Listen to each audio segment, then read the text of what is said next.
Man, that jingle gets me every time. Hello, Andrew Howell. How are you today? It's still 2020, so I'm okay. We're all just living the dream, or a dream, whatever it might actually be. But hey, at least we have each other, or something like that, right? How are you, Ryan? I'm doing great. And welcome everyone to episode number 3 of the Community Chorus Show. We're still here. I'm still wearing a tie. Andrew's still wearing a lovely sweater today. It looks like ooh, and a button-up shirt. We're really we're getting classy this week. I dig it. I dig it. Hey, thank you all for joining us. Tonight we have a wonderful program to head on the big show. We have Emily Kiss and Scott Stoddard going to join us in just a little bit.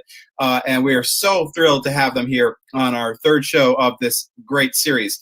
Before we begin, we'd like to thank our friends at the Rhode Island State Council on the Arts for all that they've done for all the arts throughout the state of Rhode Island, but especially for the chorus of Westerly. Big shout out to our friends up there, particularly Randy and Todd, who've done such great work for us in recent days. So thank you to our friends up there. Also, thank you to our friends at the Blue Mitten Thrift Shop, the shop that helped Westerly sing, for all that they've done for our organization and continue to do. Please go check things out there. The purchases and donations that you make there directly benefit the chorus of Westerly. But tonight we got a great show with you, and we're really happy to have our co-hosts join us in here. So let me bring in our co-hosts for the week, Aimée Blanchette, Andrew Ledestri, and Mike Freitas. Come on in, good friends. Welcome back. Hello. Wow. Hello, friends. How are you all this week? Super. Good. Aimée, yourself? Still Teacher of the Year, yes? But you're muted, Aimée. So I'm going to unmute you for you. There you go. Right. Technical difficulties. Yeah. I think she's new to this technology, right? Yeah. I'm totally kidding. And Andrew, it's nice to see you're drinking from a flower vase again this week. Very nice. The only way, really. Yes, and Aimée looks like she has a glass from Schilling Beer Company in. Is that true? It's not a Schilling glass, but it is a lovely glass that I received as a complimentary item. Well, that's lovely too. I like one of our fine drinking establishments. Very good. Oh, I know that fine drinking establishment. Frequented it many times myself. Well, I'm glad you're all here, Andrew. It looks like you yourself are in like mission control there with your gamer seat or something. I moved to my office this week so that I could later on in the show there'll be a surprise, and I will use this lovely area behind me. In the meantime, I'm displaying some wonderful different news headlines from here in the Littleton area of New Hampshire. Let's have one, Andrew. What's that? One headline. Let's hear it. Yeah, one headline from Littleton. Legit, I'm not making this. I don't know how I could possibly make this up. Burglary suspect arrested twice in 4 days. Wow. Yeah. I actually read a story. Just right above St. Johnsbury woman busted in mass for drugs. I don't know. This is what's going on up here, I guess. I read a story recently about a woman from Littleton who broke in, I think, to the New Hampshire state legal system, and she was charged with a crime. She put in like fake papers through the computer to say that that the charges had been dropped. A woman from Littleton had done this. So what? I don't know. I never thought of that Littleton. Is talent. I mean, bad. It's adventurous up there in Littleton, a notch above, right? No, that's not the logo anymore. That was a notch above, but what is it now? The town of Glad or something like that? Oh no, it's been that for such a long time. It's they try to credit it as the place that Pollyanna originated, but I don't know. I don't know if she like stopped up here when she wrote the books or what the deal. Oh my God, I'm gonna get so I feel like the Littleton Mafia is gonna come busting through my door after this here. Because I don't think that she was born here, but yeah, there's Pollyanna all over the place. It's the Glad town, not GLA. That's the Glad town. Well, look, we have a special place in our heart for Littleton. We love Littleton. I mean, it is just a wonderful, really wonderful town, and we're glad you're making such great art up there. But speaking of art, someone gives us great privilege to bring in our first chorus artiste and our first guest of again the Littleton Crusaders. Mike is supporting the high school. So it gives me great privilege to welcome into our show. Joined the chorus many moons ago, has had all of her daughters sing in the chorus, has done pretty much everything you could do with the chorus of Westerly. Then let's bring in our first guest, Emily Kiss. Come on in, Emily. Welcome to our virtual. Hey! How are you, my friend? I am excellent. How are you? I'm doing great. I'm doing okay. I'm just hanging out in my guest bedroom wearing a shirt and tie and pajama pants. So it's a regular Sunday in November. So how are your daughters doing these days? The girls are excellent. Maggie is about to graduate landscape architecture at URI. Oh. Bella's up at sophomore at Champlain College, and Sophie is a junior, hopefully doing her homework right now. Hopefully. Absolutely. Your homework. And now, just give me a quick recap here. So you joined the chorus in what year? I think I started in 82, but I was there before that because my sister's 5 years older than me and she was singing. Gotcha. I think my first camp year was 82. Gotcha. And then now your daughters, now two of them have gone through and moved on. And right. And your youngest is a sophomore, is that correct? She's a junior. Junior, oh my gosh. She's a junior. We graduate. Maggie had her final concert on one of our tours. That's right. That's right. Very, very good. Very emotional, very exciting. But Maggie started at 8. Bella started at 6. Mr. Kent couldn't get her to stop singing, so he just sat her down. And I think Sophie started at 7. Yes, I think that's right too.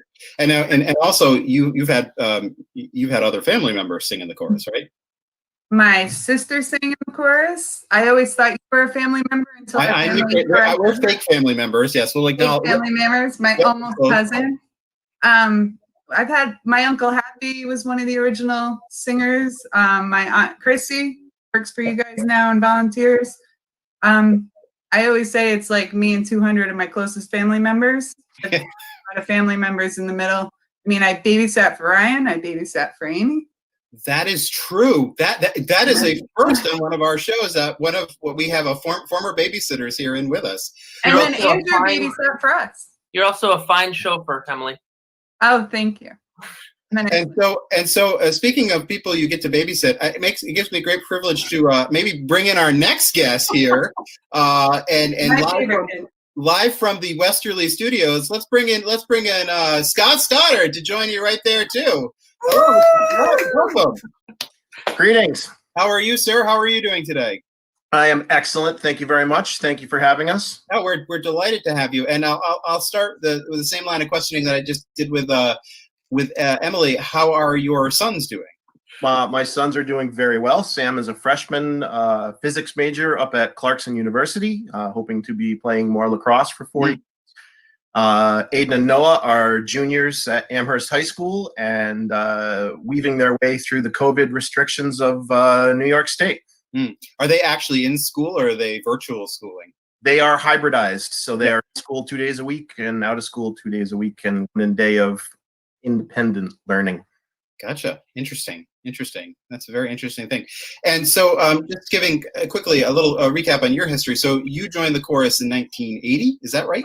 I joined the chorus in 80, but I didn't go on tour on the 81 tour, and my first camp experience was actually in 81. Oh, very interesting. And now you've also had some family members that have been a part of the chorus. A few. I was the original, the OG.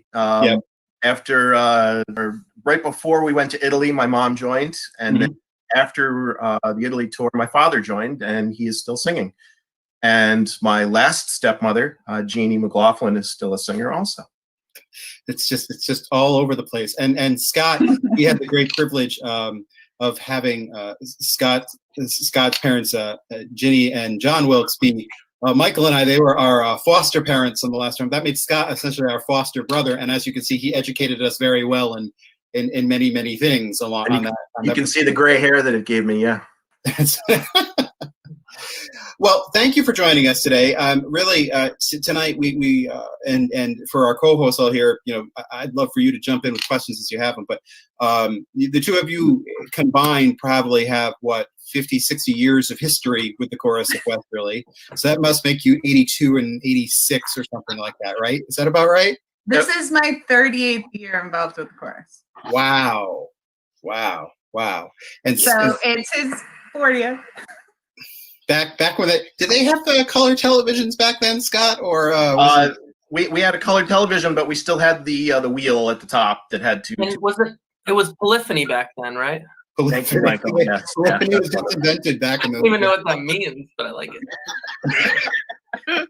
Pam had only had 21 birthdays. We're all by so few years like poking at our own age and yeah, you guys weren't really that far behind us. Yeah, I know. That's we mute the industry. I can see it in my bomber. I can't. When I turn my head, it always makes the gray hair right here and here. So we'll come back to the chorus in a second because we want to talk a little bit tonight about experiences at camp and on tour and all those signs. But maybe from both of you, what's going on in your lives these days? How are things going, personally, professionally with COVID? What are you up to these days for folks who haven't seen you or heard from you in a long time? You go first. You can go first. Okay. So I am the facilities engineering supervisor at Electric Boat Quonset Point facility. We are battling COVID on a daily basis, trying to keep over 4,000 people safe and still build nuclear submarines for the Navy. It's more than a full-time job, but it's something that I'm pretty proud to be a part of every single day I go into work. So it's pretty amazing to watch the sub be built and to know that I'm contributing towards that. That's Has fascinating. EB been running the whole time? I'm assuming there was an essential service, right? There was no shutdown for them or ever. Yeah, we were told in March. We were actually given a letter by the Secretary of the Navy that said we were to continue operations at all costs, and that's what we've been striving for ever since. Good for you. Fascinating. And Emily? My job was a COVID casualty of war, so I've been hustling and making money any way I can, but also we had between 6 and 10 kids in the house all summer and 2 dogs and 2 cats. So I've been managing the house. We took all 6 of our kids at one point and then refugees from camp, and we just had a lot of kids in the house. So we were over COVID restrictions all summer, so we didn't really go very many places, but we built a fire pit, and I loved having my kids home. So quarantine, it gave me a minute to reset. It gave the whole family to reset. About mid-July, we wanted to kill each other, but we came back from it, and I'm just hustling.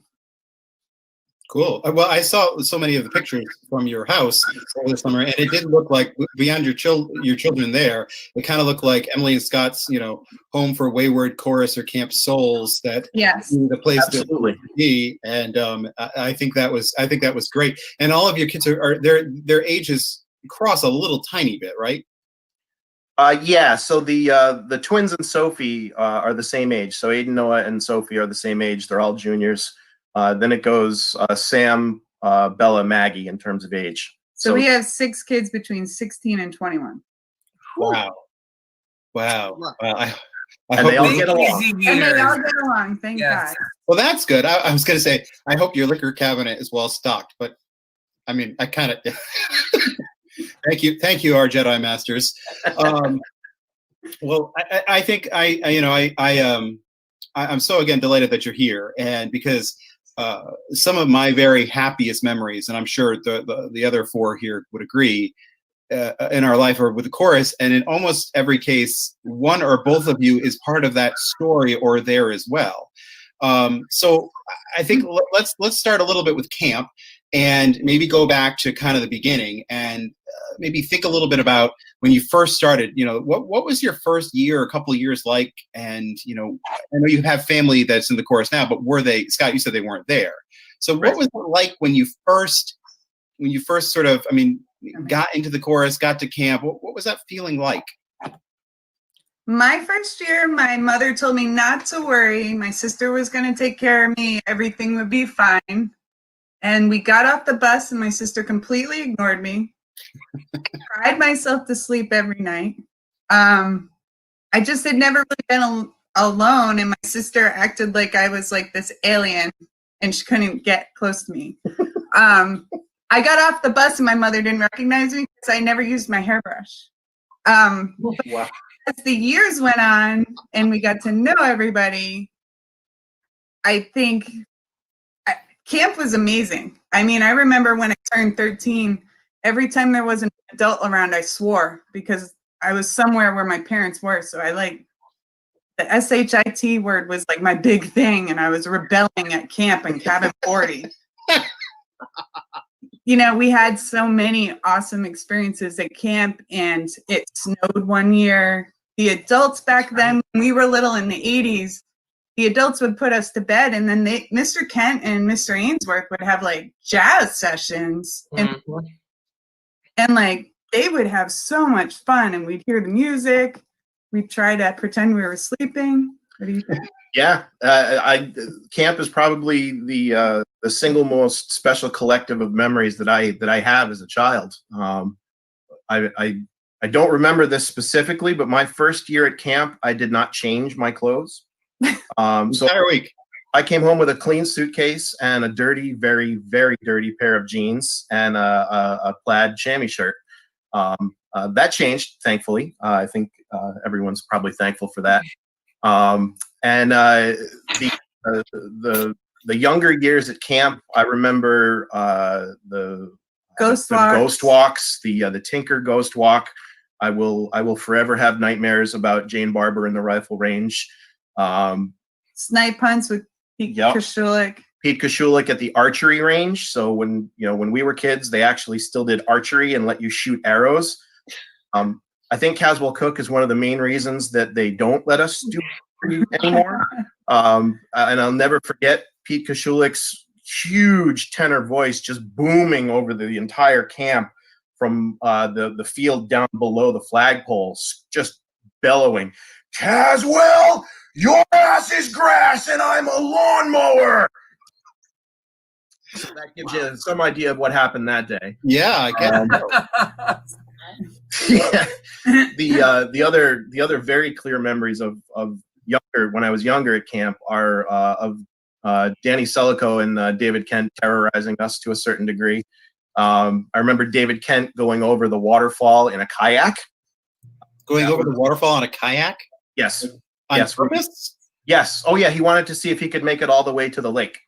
So I do remember that. He put in just above the road and rode the kayak over the small waterfall and all the way down to the lake because there was an extra large runoff that year, and we thought he was going to die.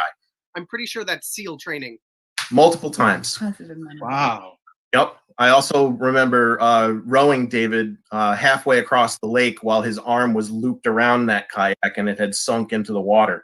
And Josh Hall and I were in the canoe, and Ben Parent was in the Tin Lizzie, and we were rowing for our lives because David was threatening them as he told us to get the kayak back to the shore. That is his memories from Scott Stoddard. Oh, I told David that story, and he thought it was the funniest thing he had ever heard, and we shared a glass of whiskey over it. It was great. How old were you when that happened? We were probably 10 or 11. I was going to say, my goodness. 8 or 9. Yeah. I was probably 8 or 9. I mean, they used to be our waterfront people, and they were the ones that instigated the mudslide. I don't know if you guys really got the mudslide thing, but the mudslide was amazing. Yeah, we got it the first year or two, couple years. Yeah, we got it. A while with it. It was a handful of years. Yeah. Yeah. It was a while. Yeah, Emily, I don't know if you'll remember my very first memory of Emily. My first year of camp, I was a little bit of a rambunctious kid. I would say. Yeah. And, I was on a treasure hunt team with you and you're like Desiree. Yeah. I feel like there was Desiree on that team. I think her name all I remember was that one of the two of you, I would get so excited with a treasure hunt, and I was not used to the idea that we were all going to work as a team and not let other people know when you found the clue. And we would get to a clue, and I would be so excited. I'd be like, "We found the clue! The clue is in the corner, and everyone can see the clue." And one or the other of you would clasp your hand over my mouth and say, It "The was whole probably clue me. is for no one to know." I don't know if you were. It's my first memory. I mean, that's part of the joy of being an older kid at camp. One of my favorite pictures of me ever at camp is me and Amber sitting there doing our like Vogue pose, and there's little Michael Freitas behind us like this. I mean, tiny. It's like we post it to each other maybe 3 times a year. I love that picture. It's a weird thing when you watch kids grow up and then you have your own kids grow up, but like the ghost walk, I was so scared to death that my sister was actually dead my first year. I mean, she wasn't speaking to me, but I was so scared. Like, what am I going to tell Mom when I get home? Wait, stop for a second. Put that in some context. You thought We were on the ghost walk, and James Barber did this like fortune teller thing, and then my sister was lying dead down the stairs to the rifle range when we walked by. And it was like, and I was holding on to Uncle Leon's belt loop. I love Uncle Leon. I was holding on to his belt loop the whole entire time. And I was like, oh my God, my sister's dead. What am I going to tell my parents? Are they going to tell my parents?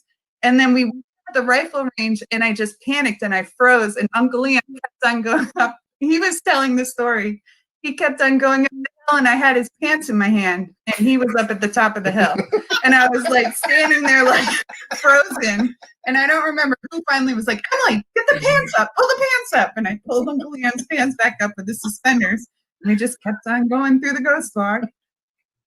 I love that she thought her sister was dead, and like not at all was she like, oh no, my sister who I'll never see again. She's just like, who's going to tell my parents? Who's going to tell my parents? Yeah. I mean, I was a little bit like that. It's just shocking. So then as you get older, you know, one of your goals is to become part of the ghost walk and to scare the bejesus out of all. Like, I don't remember you ever going on a ghost walk. Yeah, I started going as a teenager, I think. Oh, I thought, really? Did you? I was in college. I did. So it's not about me tonight. But that, one of the funniest ghost walks was when Matt Cornelian had a gorilla mask on and had a chainsaw and popped up outside the junior rec hall with the chainsaw like this, and his mask fell off. And someone fell in the window, and I was like, "Oh, gigs up! That's Matt Cornelian." That is it's interesting to think about the differences between camp. Oh, there we go. Oh, there it is. There it is. Oh, wow. This is. Can you, Michael? Can you explain what's going on here? I'm just a treble. I don't know. I probably saw someone taking a photo and wanted to ruin it. It's a lifelong thing, man. There's so many amazing things about this picture. I mean, the two like a J. Crew ad that I wrote. Yeah, I mean, like that's such a perfect picture of you two right there. Like, put it on the camp brochure, right? Like, package it, and then the background. You got Mike wearing the Reebok, the white socks, the nice blue sweatpants, and the vintage Summer Pops t-shirt. Yeah. And It wasn't vintage then, Ryan. It was just a Summer Pops t-shirt. Well, that's true. It wasn't vintage. It was brand new. That was real time shirt. Oh man, but the way you're in the crouch too, is if you know you're coming in. I'm all about my core. I mean, look at it. Also, but I mean, this was the life of camp, and I say sometimes I don't remember you guys. I remember you, Ryan, and Aimée, because I was involved with you outside of chorus. But like Michael, in my mind, went from this at one point to adult. I don't remember the middle because I left, and now we're all friends. I mean, that's one of the things about chorus, and especially our camp friends. Yeah. That now we just look at each other and we're like, "You went to camp, I went to camp," and we're all friends. Yeah, it is. It's like a secret fraternity, sorority. You know, if you've had the Ogons experience, you have a different understanding of that camp and what it's about. And the chorus. Yeah. So thinking a little bit about all of that, you've now had kids that have gone up there, both of you now, because you've been up there. Mine is up there. So you look at the experience now in eyes where you're not just a grown-up, but you've also been a parent of somebody who's gone up there. How do you look at what's the same, what's different, or how do you look at it differently now? I think it's one of those things that not many people today can share the same exact experience with their kids. Sleepaway camp is not the same as when we were little. The activities are not the same. And all those stories I told girls, really, they got to experience. And then the camaraderie with their friends, like Andrew said earlier, my house is full of camp kids all the time. And it's the same. I had my high school friends and I had my chorus friends. Like, our house is that house where I took in refugees from camp this summer during COVID. The people that in our COVID circle are all chorus kids. So it's sort of fun to be with one of my chorus kids. My kid's dad is a chorus kid. It's just sort of like, it's amazing to say we experience the same exact thing, and we can both talk about the snipe hunt on the same level. For me, it's a little different, but it's very similar. So Sam went up when he was very young, and I was a work weekend, and I don't remember exactly when it was, but I had things that I had to do in terms of helping to fix the camp. And he was maybe 6 years old, and I paused for about 10 seconds, and then I was like, go do your thing. And he ended up in the bakery with Barbara Cole making chocolate chip cookies all day, and he still talks about it to this day. And it's just one of those experiences that he'll never forget. And it's just part of the magic of the camp. No matter when you're there, there's always something going on that transcends what your perception of reality should be. The twins actually were lucky enough to go to choir camp 2 summers ago. Yeah. And the group of kids that had grown up together opened up and just swallowed them whole. And they are best friends with all of these kids even today. Aiden actually ended up working at the Andrea all summer long with the Pintos. Had the time of his life. Yeah. The experiences are somewhat different, but the overall perception of the camp is still very similar, which I find really interesting. I think that's so fascinating when you just said that. Even that point about working at the Andrea with the Pintos, because if you think about that, we've had generations of Pintos, the McAndrews and family that have been there, and we can all, depending on when we all sang that was the Pinto we were Pintai. But it spans over the generations. Like Maggie right now is working for the Backs, doing landscaping for the Backs. And that's a generation above me. I wasn't very close with that generation. It's too old for me, but they have connected to Maggie through the chorus and through the kids Maggie's age. And, it's we help each other out. It's pretty awesome. That's fantastic. That's fantastic. Let's shift gears a little bit here, and let's talk about the tours. Now, let me make sure I have this right. Scott, you've been on 2 as a singer and 1 as a follower, correct? Correct. Yep. Emily, you've been on 2 as a singer and 2 as a follower. Do I have that right? 1 as a singer and 2 as a follower. 1 as a singer and 2 as a follower. Okay. So tell us a little bit about some of those tour experiences. So Scott, you were on the Italy tour and the England tour as a singer, yes? I was. So Italy tour was my last tour. Actually, it was my first tour. It should have been my last tour as a treble. It ended up being my first tour as bass. The clearest memory I have is running through the streets of Venice after rehearsal got over at about 10:45 at night, trying to make sure midnight. We learned it was midnight. So midnight running. Okay, yeah. So it was late, and the doors of our dormitory were going to close, and we wouldn't be able to get in. So we had to run and sprint through the streets to try and get there, and it was probably 3 or 4 of us that managed to get there in time, and I don't know that I was one of them.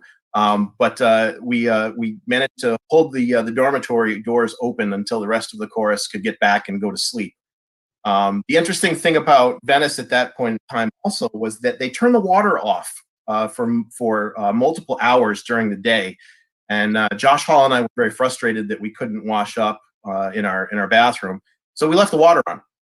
And when we got back one afternoon, we were escorted to our room and told to clean up.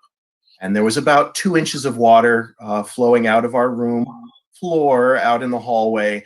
And yeah, Such good memory. did not go over well. We had water at that point, which was great. You had plenty of it. The other Italy memory I have is one that people tell me about, but I don't really remember. And that's in the first few days when we sang in it's the Festival of Two Worlds in Spoleto.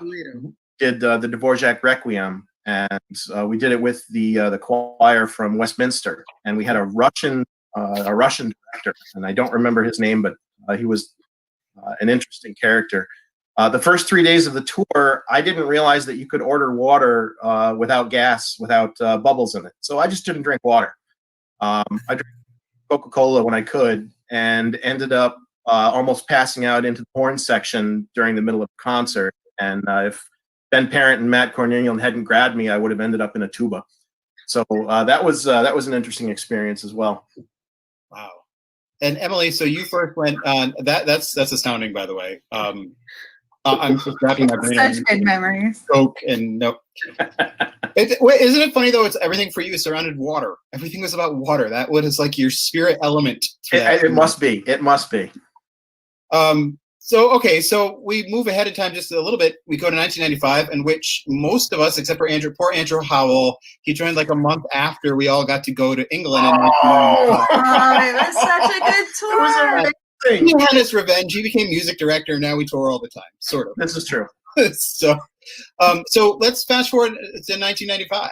And so you both were on that. Tell me some memories. We were both on that term. We had to go to rehearsals. We had to go to extra rehearsals beforehand. So, Funky call. Is it my turn? Oh, sorry. Yes. Good grief. Yeah, we had to go to a lot of extra rehearsals because we were both too old to be in the chorus. We were both college students. I turned 21 on that tour. And my mother said one of her favorite memories was we were in Canterbury Cathedral the night before my birthday. And at midnight, everybody in the pub sang happy birthday to me over fish and chips. And my mother could hear it going through the air at the dorm. So she's like, oh, Emily's out with friends. But that day, you guys were all there except Andrew. And you guys made it the best birthday ever. We went around, we got in costumes. And didn't we? Well put. We got in costumes. And then we went to London. I talked our bus driver into going to Stonehenge. He went out of the way so that we could go to Stonehenge on my birthday on the way to London. That's right. And then, honestly, the best part is my mother, a saint, worked an extra job to pay for me to go to England so I could go on a tour because of the Gaddafi thing for the 86 tour.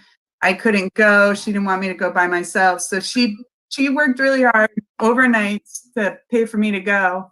And my mother is very faithful and big in our church here in Westerly. And the day after my birthday, we sang the Queen Mom's birthday mass at Westminster. And I remember Mr. Kent looking funny at the center aisle. And I looked, and my mother actually got to carry the sacrament up in Westminster Abbey. Oh, wow. During the mass. And like literally Mr. Kent, like, what is she doing? And then he realized she had permission to be there. And all of the women like holding me, and we were all crying. I mean, it was very much like when you guys sang in Budapest and that big crescendo. And I was on the altar for that with a lot of widows of people who had passed recently in the chorus. Yeah. And it was so emotional when that music came roaring up to us. That's the same feeling I had when my mom walked up Westminster Abbey, and I'll never forget that.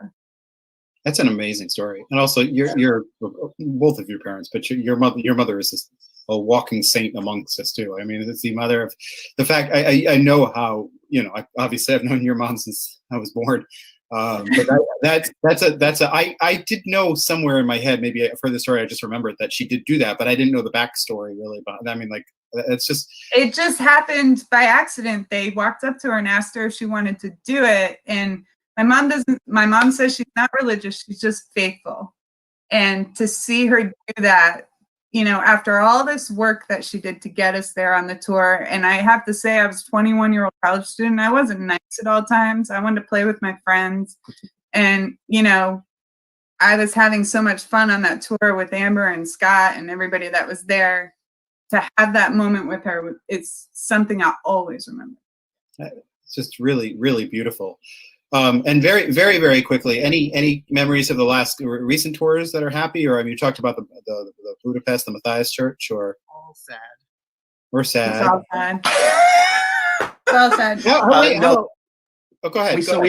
We had a great time in virtually every city and every venue. We got to tour. We toured a lot with the teenagers, just us teenagers.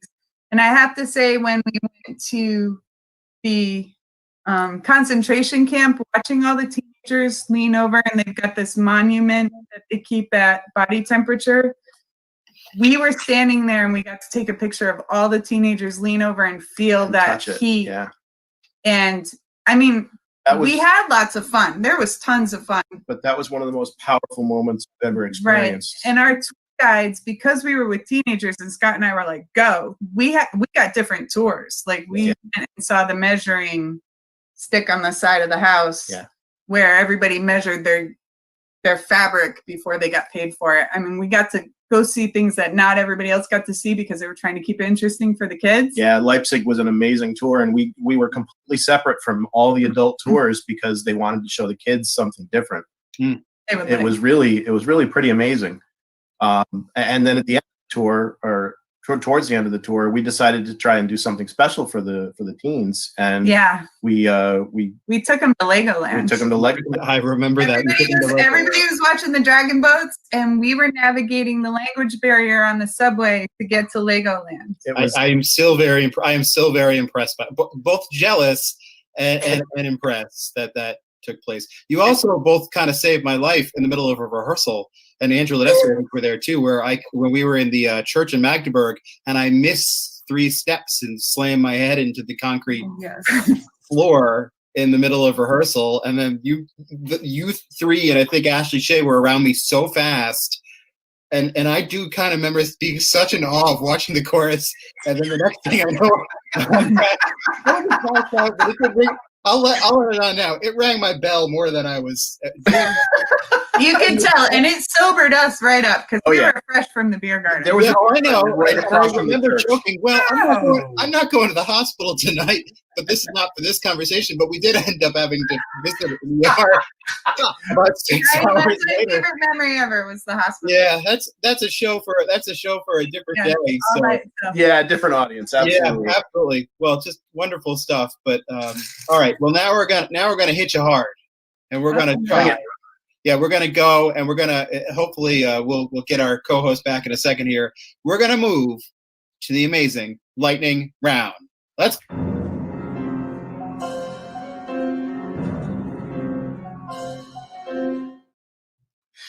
Welcome to the lightning round. The goal of this is you can't think, you just got to answer the question as fast as possible. And for my co-host out there, I didn't write down what question I told you to ask, so I don't remember. Was I supposed to ask the first one? I don't know. It's part of the lightning round. So I just grabbed the ones that are me. Okay, I'll stop, and then if it's a big hang, I'll realize that was supposed to be my question. So who answers, Emily or me, or both of us? Both of you. Both of you. Panic under pressure. Both. Okay. Both of you, and I'll just move us along if you don't have an answer. Okay. All right. Are you ready? Here we go. Ready. What is the best choral work to sing along with in the car? Dvorak's Stabat Mater. I agree. Okay. Okay. My question is, how often do you shower during a camp week at Ogons? Every other day. Twice. Okay, finish this. Here have I dwelt with more or less from Hallowtide to Christmas. I don't know. Say that again. Here have I dwelt with more or less from hallowed tide till No idea. Christmas. Amy? Candlemas. Candlemas. Candlemas. Candlemas. That's what I said. You heard that That's what I home. said. Was Mike supposed to ask the next one? Or are you asking it, Andrew? me. Okay. Which is more exciting, the end of the 1812 Overture or the Dies Irae in the Verdi Requiem? Verdi Requiem. Verdi Requiem all the way. Wow, there you go. Oh, this was Mike's question. We'll come back to it. Who's doing this number 6? That would be me. What is your favorite Christmas carol? The Cowboy. Donkey Carol. Wenceslas, actually. Nice. Number 7. Emmy? Oh, would you rather sing Messiah or the Brahms Requiem? Brahms. And Michael, are you back yet? Brahms. I think we lost Michael. Amy, go for your next question. Right. What is your favorite meal at camp? Oh, Night. no. I love shepherd's pie. Not just she has a different one, but his answer is wrong. No. No. We're going to have that meal in a couple weeks. No, I always like the shepherd's pie, old school shepherd's pie. I was going to say baked But Alaska. honestly, Andrew, your Asian chicken. It was good. Like that Very one. good. All right, Michael's having some tech trouble. So, Andrew Ledestri, would you read question number 5? Oh, I'm so glad you picked me. How often do you cheat whilst playing pitch? Never. I Live. have never That's cheated. accurate. Right. Yeah. Does the sun rise today? I never cheated. I told you all what I knew. We all know, but it doesn't mean you don't do it. And I never got caught. Oh, yeah. Oh, no. They did have such different styles in that. Emily always professed to tell everybody, I'm not cheating because I'm telling you what's up. And she was so good about that. Like, I wasn't like, was it Uncle Leon who used to put the card down and go, Turn that card over for me. turn that card over for me. Yeah, my poor family suffers He through was that now. John Hall cheated. Jenny They all Kent cheated. cheated. Jenny I Kent didn't taught us cheat. how to cheat. Yeah. I think that's And Scott taught me how to stack a deck, and I never used that, ever. That's right. Okay, we're moving along. Mike's not here. I'm going to ask this question. If you were stuck on a desert island and only could have one piece to listen to for the rest of your life, what would it be? I like the soul. What's the one that I always like? I'm terrible with names. Which one? The soul. Dark Night of the Soul. Yes. I love that whole album. Yeah. Actually, go back to Dvorak's Stabat Mater. That is my go-to piece. So this is a question we asked Pam and Deb, which was, if you had the choice of being stuck on a desert island and having a fully furnished kitchen, but you had to sing page 1 of the Brahms Requiem for the rest of your life for 3 hours a day, would you do that or take your chances at sea? I would take my chances at sea. Oh my God. I can't. Oh, never mind. No, sorry. I have PTSD from that first page.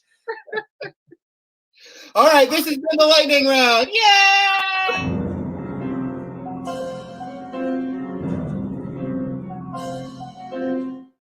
Now we're gonna have something new. We don't have Michael back yet for us, so Andrew Howell, you might have to be Amy's partner in all of this. Then, so we have a brand new game for you tonight. We're gonna bring you on for our last segment here. We're gonna take you on the omnibus. Cue up the omnibus, Ben.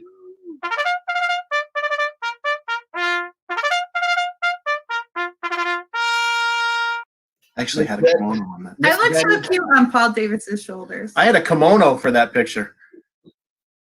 Okay, here's Angela Destry. Would you like to explain how this is going to work? Or am I explaining? Okay, so here we are at the omnibus. You will see that you've got 20 steps to take. At the start of the omnibus, we all gather here at the flagpole. We divide into our greens and brown teams. One of our first activities here at 5 steps up the ladder is when you're going to eat these really dry saltines and swing on this swing here. Recite, I forget what you were doing, maybe it was different all the time. And when and if you ever accomplish that, your team could move on. Here you'll see at step 10, all of our team laying down here on the ground, waiting to roll John Hall across our backs down the hill. So that Here at Step 15, we have both of our teams lining up with teacups in hand right by the boathouse so we can scoop up enough water, pass it down the line to fill up a pot, which would get us up here at Step 20 where you win. We're here. Oh, no. No. Andrew, you're breaking up. That's not us. Okay. I thought it was us. Water. Well, there's no internet. This is because it's a camp internet. It's through a satellite. He doesn't even know we can't hear him. Here. I'm dying. Well, okay. It's a real Well, omnibus. in a second. I'll explain the Anyone rest. who's never done one. This He's is just- real omnibus. He'll be back. This is just the day of technical difficulties. Okay, so here's how it's going to work. You've seen the board. He's going to move you up the board. He'll tell you what things are as we get there. I'm going to ask you a question. Andrew Howell and Mike's back now, so Andrew will be the judge if we need a judge here. It'll be a question. We'll go back and forth, and we lost Andrew Ledestri, so we'll wait for he comes back. But it'll be a question. If you get it right, did you win? I know. I think we're all winning today. We're winners. If you get it right, then you'll get the positive, and Andrew will tell you what's going to happen on the positive. Andrew Ledestri, if we ever get Andrew Ledestri back. If you get the negative, go backwards. So we'll go back and forth. So when we have the first question, say Aimee will answer it, and then the next question Mike will answer it for that team, and then Emily and Scott, you go back and forth here. And Okay. as soon as we get Andrew Ledestri back, we will begin. Know where the game. we're at. But So- in Has anybody texted Andrew to let him know that he's talking into a dead camera? It is entirely possible. Well, welcome back, Mike. We asked your question for you, Mike. It seemed that they will enjoy the desert island of the Dark Night of the Soul, if you're wondering. And here he is, and he's back, and he looks good again. Oh, that's even better. We got you. You're having a little blurry, Andrew, but we can at least He's frozen. he's frozen. Oh, wait, now he's moving. Yeah, that's good. Now he's frozen again. Frozen. This will all come I'm moving. together after rehearsal. Can you see me moving? Did you find our team for the browns and greens yet? No, Looks like the Mad Monk. I will do it right now as you put it on the board. Okay, on the brown team, you have on the brown team will be Scott Stoddard and Emily Kiss. I've never been green. I literally have a green sweatshirt on. That's because I'm cruel. So does Mike. You know, if you want to file a protest with the league office, go Yeah. ahead. Janet, Yeah. Okay, Charlie. Okay. And then on the green team will be Mike Freitas and Aimee Blanchette. There you go. All right, Angela, we were having some trouble with your board, but that's okay. Can you at least hear me? We get the gist. When they do something, you tell them what's Gotcha. going on. All right. All right. I'm just going to read the first question here. Are you ready? Who is it? Who's it for? Okay, this first question is for Scott and Mike. So do I just yell out the answer first? Is Well, that that's how I a good want it? point. How are we going to do that? You got a piece of paper there or something like that? Anybody? No. Great. Mike, put up a thumbs if you got the answer. Hey, you're gonna. Well, we'll figure this part out too. Apparently. All right. Here's the question. You can think about it, and then you're going to indicate me a 1, 2, or 3 without looking at the other person. At which event has the Chorus of Westerly not performed? Number 1, the Spoleto Festival of Two Worlds. Number 2, the World's Fair. Or number 3, the Cambridge Music Festival. I know the answer to this, but I'm not certain as to what I'm supposed to do right now. Okay. You didn't 1, know either. Spoleto. 2, He World's loses. Fair. He loses just by the fact that he doesn't know what to do. Can I tell you which one the chorus has not performed at? No, it's too late. I gave my answer and I beat you. No, It's it's not- Cambridge. They didn't sing at Cambridge. The answer is Cambridge. The chorus has sung at the World's Fair. So, Andrew, I was supposed to just do one team at a time, you said? I screwed this Yeah. up. Yeah, I think the original plan was one question goes to one team, the next goes to the next, and then I- whether or not they Aimee get it and I right, just needs won. the other team plays. Okay, well, that's all right. We'll say that Mike. We'll say that Scott got it wrong. He went first. It didn't count for Mike's, and Scott answered it right. So, Andrew, what is Scott's negative? All right, this is unfortunate. Mrs. Kent burned the chicken pot pie onto the pans, and KP took extra long today. Lose a turn. Oh, Send it back! okay. So we'll go to Andrew first. Sorry, Mike Freitas now. Which work has the chorus performed in concert the most times?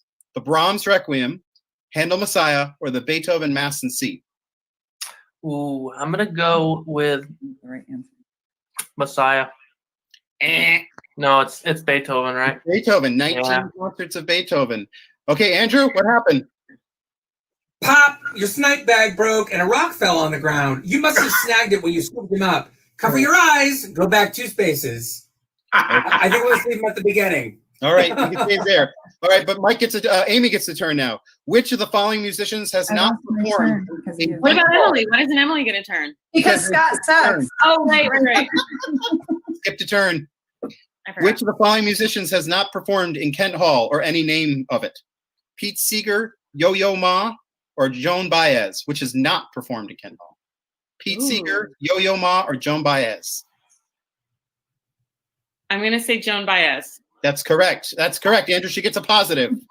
She does. I You got that. successfully blew up your jeans as a flotation device and passed it to white tag. Move ahead 3 spaces. Can you tell us what Hey! Caesar did there? I did that for real, too, by the way.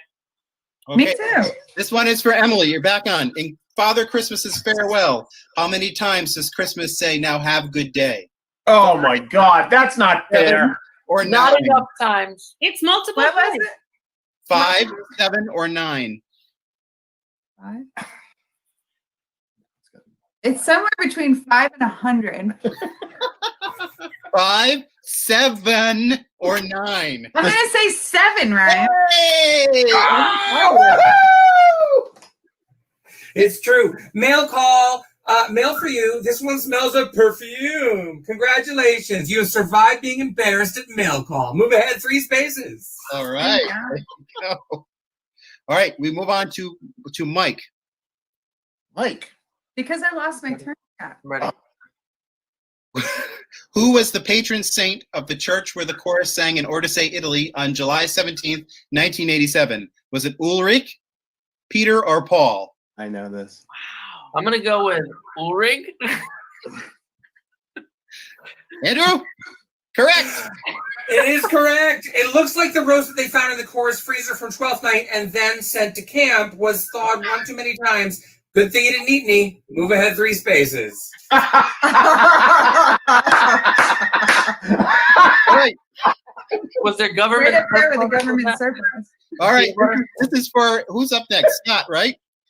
Which governor of Rhode Island rang the fire bell as part of the fire bell polka at the first summer pops? Was it J. Joseph Garrahy? Was it Ed DePreet? Or was it Bruce Sunland? Pete Seeger. Vibrato. You sure Lincoln Chafee is in one of those choices? At the first summer pops, was First. it Joseph Garrahy, Ed DePreet, or Bruce Sunland?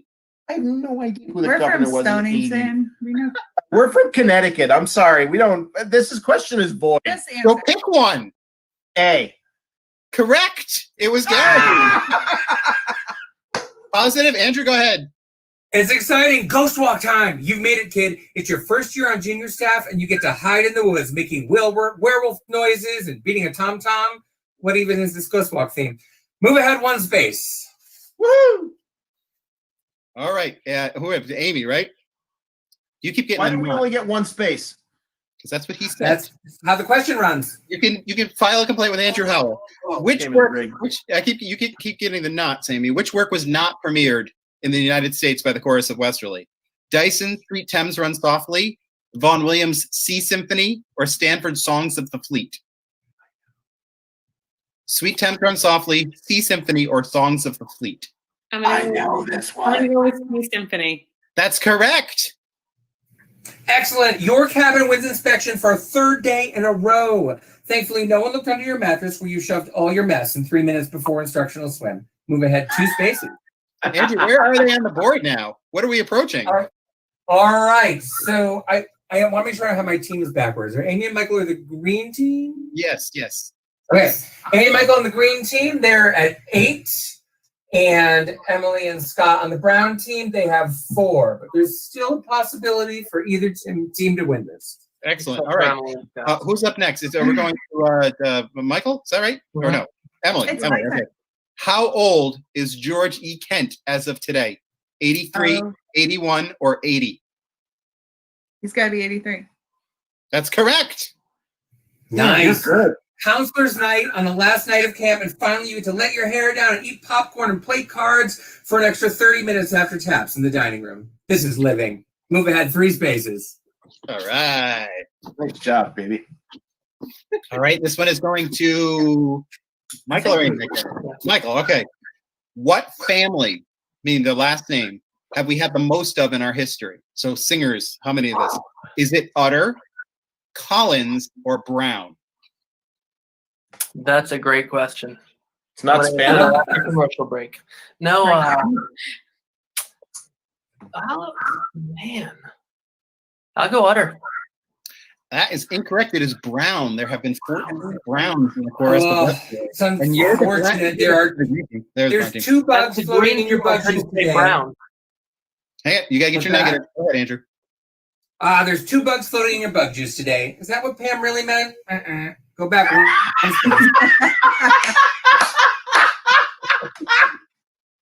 All right. We have both teams tied at 7 right now. Okay, so this is game on the last question. This is good. Big last television. question. Let's see. They got to get this, or else the Greens might win. All right, here you go.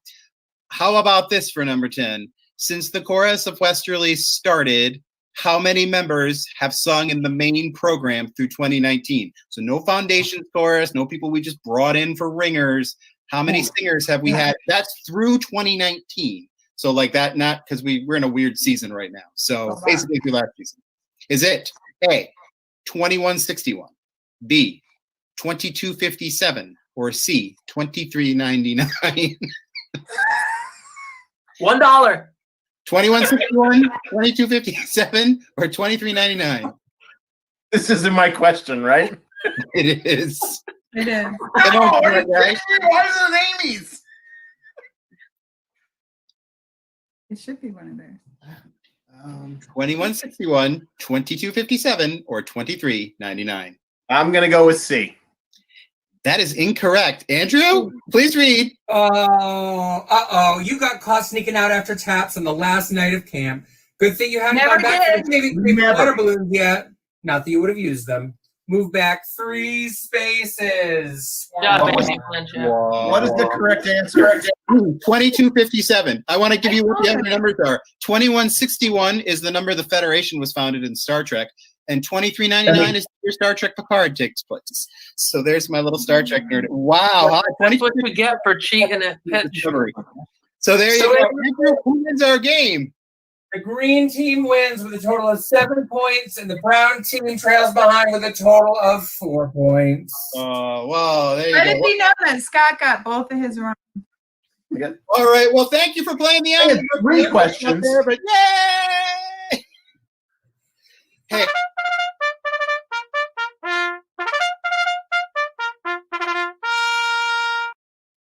Apparently, it's now time for general swim. So go to the waterfront, kids.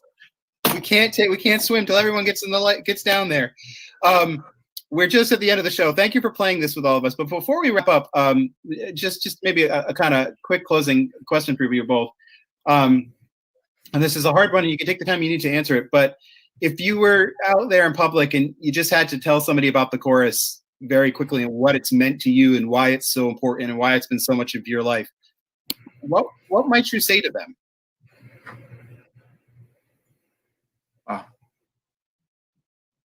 Well, I think I've answered this question a bunch of times to parents coming in. I think the chorus has molded my entire life, right down to my kids, my family. It really is a family. When I was thinking about coming on here, you asked on the last show how many, or 2 shows ago, who influenced you, and you can state the obvious, but then I could state the Meg Frost, the Fran Wishes, the John Halls, all those people that not only influenced me when I was young, but continue to be there for me now. And the people that are new, and the people that are there for my kids. My kids have been through some crazy stuff in their lifetime, and the huge support system. It's a lot more than the music. The music's why we get together, but it's not why we stay together. And I owe a lot to the chorus. I don't know if that makes any sense at all. Oh, it but does. Yeah, great. It's Got it. just Oh, sorry. Go continue, Emily. Sorry. no, it's okay. I just I really feel like I owe a lot to the chorus, and it's even you guys watching you guys grow. Andrew's my babysitter. I babysat for Ryan and like Aimée and Mike, little Mike and Andrew, watching you guys all grow up, and we've supported each other through so much crazy chorus and not. And you guys really are family, and there's not much of that anymore. So I'm going to echo that, but I'm going to echo that on a larger scale. I had the unbelievable fortunate circumstance of moving away, and Breathe.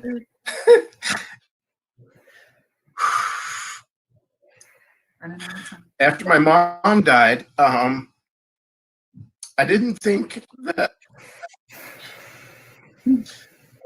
that I would be able to. You got it. That I would be able to have that experience that the chorus provided. And I was lucky enough to find another organization in Buffalo that I could have my kids grow up in and sing in and be a part of, and feel the unbelievable support. The family. It's family. We were all there when Scott's mom died, and she was very, very important to us. And like I said, to watch your kids have the same experience, right? Yeah. And it's like her spirit living on through all of you guys, through the people who knew you. It's one of the things I will be most thankful for. That's a yeah, Aimée, go ahead. I just want to tell a quick story because in my kitchen on my microwave is a picture of my family on the 81 tour when we arrived. I was only 3 and my little brother was 14 months old. And that picture is in a frame given to me by Scott's parents for my high school graduation. Like, that's family. Like, that's what that means. And I have a green man that Ginny gave me on the England tour on my birthday on my sink, never knowing Scott would be here to look at it every day too. Yeah. It's pretty amazing to think about the history and the community and family that we all share. It's just astounding. Well, thank you. I mean, I we have a lot of fun. We have a lot of fun. I think we can all admit that one of the great things about the chorus is, I think, Emily, to your point of the music is our tool of connection, of love, of community, of trust in each other. And along the way, we have our ups and we have our downs, both within our chorus family and with our own lives. And yet we do have, there's so much happiness that comes along with it. And I think in some of our toughest and darkest moments, it's that shared thread and connection we have with each other that, at least for me, always gives me hope, because there's this group of people that is here now and that has been here and is here all together, that is just are good people to their souls and their core, who really are always there when you need. And I think about the number of times where there has been such struggle and there's been such sadness for any particular reason, where we have all found comfort in each other. And when one, and I'm not just saying us as a group on this session right now, but there's always somebody there to pick you up the deck and to help you through as best they can. And then when it's their time, it comes right back around. And what Katie Utter Schaefer wrote on either my Facebook wall or the chorus wall years back when there's a picture or something, and she wrote, it just goes on and on. And what she meant was like this sort of trust and this love, I think, connection, it just moves. It just passes. And when you were talking about those kids staying at your house this summer and them all connecting, or how your twins, Scott, were enveloped by the chorus kids who are here now, or the Pinto. We were talking about the Pinto family, all that connection. There's just these little threads, and I think it's a real. We talk about those people who have meant a lot to us, and I'm so glad, Emily, you brought up people like Fran, and it's just there's just been so many people who have given so much of their own self to other people. Because it's not even as much about we believe in you singing Handel. It's about we believing that you can be a part of a group to do something really special, and therefore we welcome you into our family, and you will always be a part of it. I could be mad at you. I could not see you for 30 years, but we do have this thread, and I think that's the neat thing about camp and these tours, that generations of kids and adults have gotten a chance to experience that and be connected. So I think, I think for all of those we've lost, including your mom, who was very dear to all of us, as you know, they're very much always there and alive with us every single day. And it's so, I think one of the hopes I have of the show is that we keep rebuilding this quilt of the chorus to show all of these people who are out there. So years from now, when they look back at the history of this, well, first of all, they'll say, you should have rehearsed some of your games before you aired them. But they can look back and actually see that even in times that are tough, like right now, we still carry this spark of hope. Oh, it happens every day. It happens every day. Like at the grocery store, Rudy Hauser says, "How are you doing?" I turn around, there's Pam, there's Deb, there's I can't believe I'm not going to see Meg Frost at CVS anymore. I still look for her. But I say. We get together at the concert because I'm a parent. I don't really I do the concert thing. I miss Rudy Hauser, and I spend 2 hours with him every 3 months. Yeah. And I miss all these people. I miss sitting in your office. My girls miss sitting in your office. But throughout all this, I can go anywhere in this area and even further. I've even been to Disney and had dinner with chorus people. Where people just go, "Hey, how you doing? Are you surviving?"